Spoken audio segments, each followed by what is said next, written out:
క్రీస్తునామమునందు ప్రియ సహోదరి సహోదరులారా, దైవ ప్రజలారా,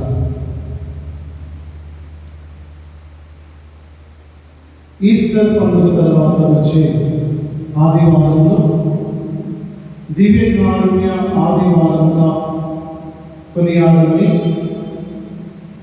దివ్య కారుణ్యమూర్తిగా యేసు ప్రభువు పునీత ఫౌస్టీనా గారికి 1931వ సంవత్సరంలో ఫిబ్రవరి 22వ తారీఖున తెలియపరిచారు. మరి ఆ రోజున ప్రభువు చెప్పినట్లుగా తాను ఏ విధముగా దర్శనమిచ్చాడో ఆ తెల్లని వస్త్రం ధరించుకొని తన హృదయం నుండి వెలువడే దివ్య కారుణ్య కిరణాలు, ఎరుపు రంగు కిరణాలు, లేత నీలి రంగు కిరణాలు, మరియు ఒక చేతిని ప్రభు తన హృదయం వైపు చూపిస్తూ ఒక చేతిని ఎత్తి ఆశీర్వదించినట్లుగా చిత్రపటాన్ని గీసి, ఆ చిత్రపటం కింద యేసువా నేను నిన్ను నమ్ముచున్నాను అనే వాక్యం లిఖించుకొని ఆ చిత్రపటాన్ని దేవాలయంలో ప్రతిష్ఠించి ఆరాధించాలని ప్రభువు ఆజ్ఞాపించారు. మరి ఈ ఆరాధన ద్వారా మనం పొందే ప్రతిఫలము ఏమిటి? ప్రభువు చెబుతున్నాడు, ఎవరైతే ఈ చిత్రపటమును ఆరాధిస్తారో వారు నశించిపోరు.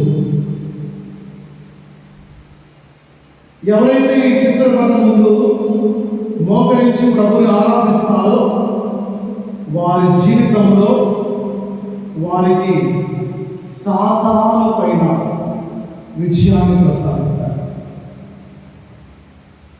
అదేవిధంగా వారి మరణావస్థలో కూడా వారికి తోడుగా ఉండి సాతానుపై విజయాన్ని వారికి ప్రసాదించి మహిమార్థమై వారిని రక్షించుకుంటాను అని ప్రభు తెలియపరిచారు.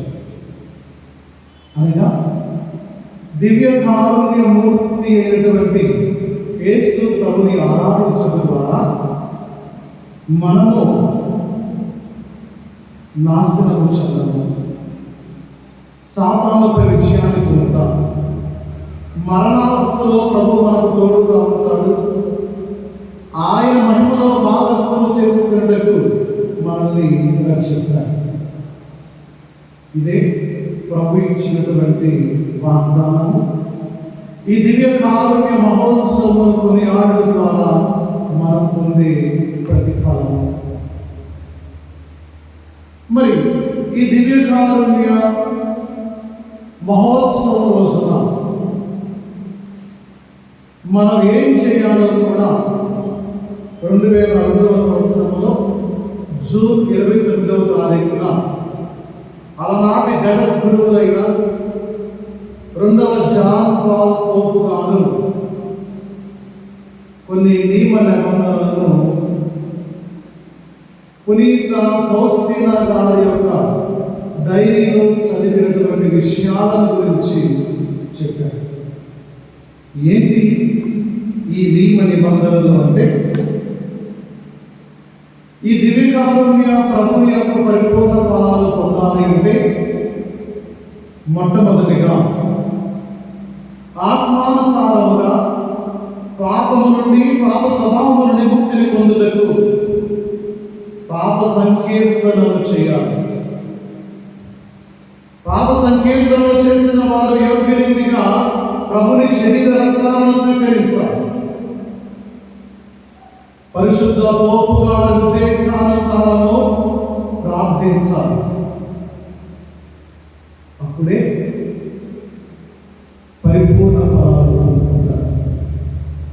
రెండవదిగా దివ్య మనస్సు ముందు పరలోక ప్రార్థనలు మరియు శ్వాస ప్రమాణమును ప్రార్థిస్తూ దివ్య కారుణ్య ప్రార్థనను జపించుకోవాలి.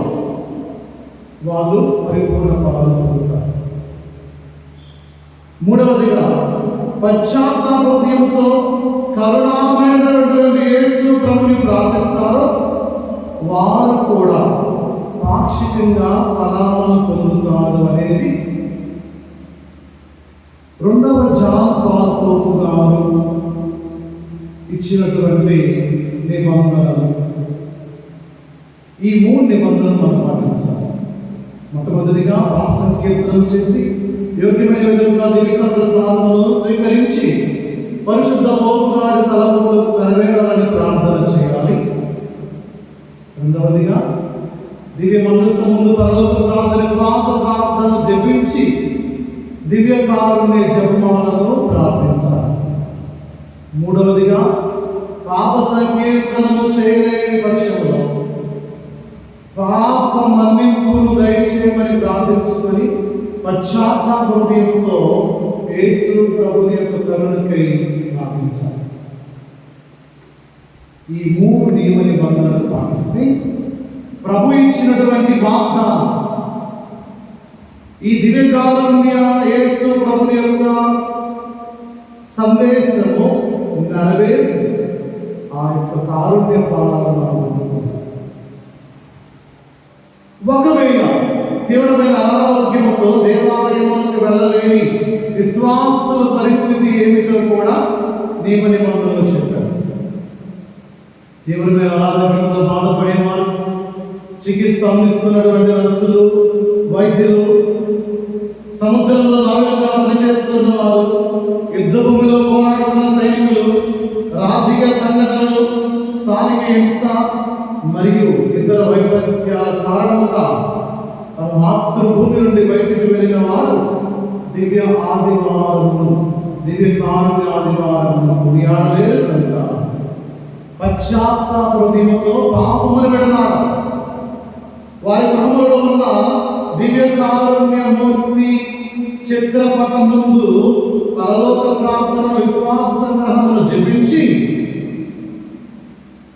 ఈ యొక్క దివ్య కారుణ్య జపమాలను ప్రార్థిస్తే వారు కూడా పరిపూర్ణ ఫలాలు పొందుతారు.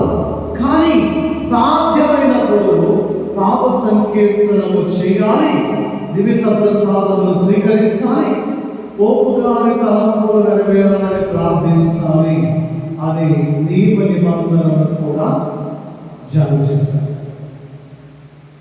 ప్రియమైన సహోదరి సహోదరులారా, మరి గురువులు ఈ బాధ్యతను చేపట్టి ప్రజలందరికీ దివ్య కారుణ్య మూర్తి అయినటువంటి రక్షకుడైన యేసు ప్రభు యొక్క సందేశాన్ని, ఆయన ఇచ్చిన వాగ్దానాన్ని, ఆ యొక్క ప్రతిఫలాలను పొందే నియమ నిబంధనలను ప్రజలకు తెలియపరచాలి. ఇది గురువులందరి యొక్క బాధ్యత అని 2వ జాన్ పాల్ పోపు గారు అలనాడే 2002వ సంవత్సరము జూన్ 29వ తారీఖున అందరికీ తెలియపరిచారు. కనుక గురువర్యులారా, ఉపదేశకులారా, మన ఈ బాధ్యతలను మనం నెరవేర్చుదాం. దివ్య కారుణ్య మూర్తి అయినటువంటి యేసు ప్రభు యొక్క సందేశాన్ని ప్రజలకు తెలియపరచుదాం. ఈ దివ్య కారుణ్య ఆదివారం రోజున ప్రతి ఒక్కరూ కూడా పాప సంకీర్తనము చేసే విధముగా వారిని ప్రేరేపించుదాం.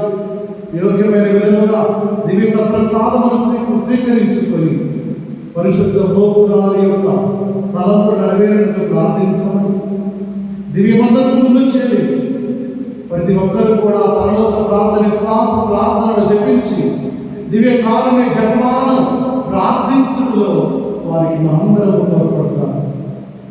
ప్రియమైన విశ్వాసులారా, ఈ వాక్యాన్ని విన్నటువంటి మీ అందరూ కూడా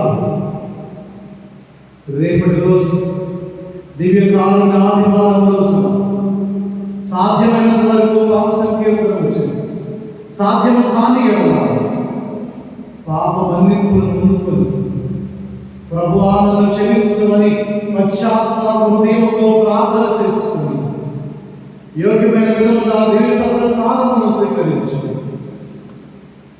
పరిశుద్ధ పోపు గారి తలంపుల కోసం ప్రార్థించండి.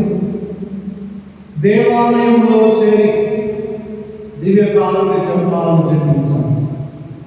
ఒకవేళ దేవాలయంలోనికి రాని వర్షమున మీ గృహములోని కుటుంబ సమేతముగా దివ్య కారుణ్యమూర్తి అయినటువంటి చిత్రపటం ముందు మొగరించి దివ్య కారుణ్య జపమాలను జపించుకొని ప్రభు ఇచ్చే ఆ దివ్య కారుణ్య ఫలాలను పొందుటకు మనందరం కూడా ప్రయత్నం చేసుకుందాం. దేవుడు తన యొక్క కరుణను మన మీద, సమస్త మానవాళి మీద కుమ్మరించబడాలి అని ప్రార్థన చేద్దాం. దేవుడు మిమ్మందరినీ దీవించి ఆశీర్వదించుగాక. ఆమేన్.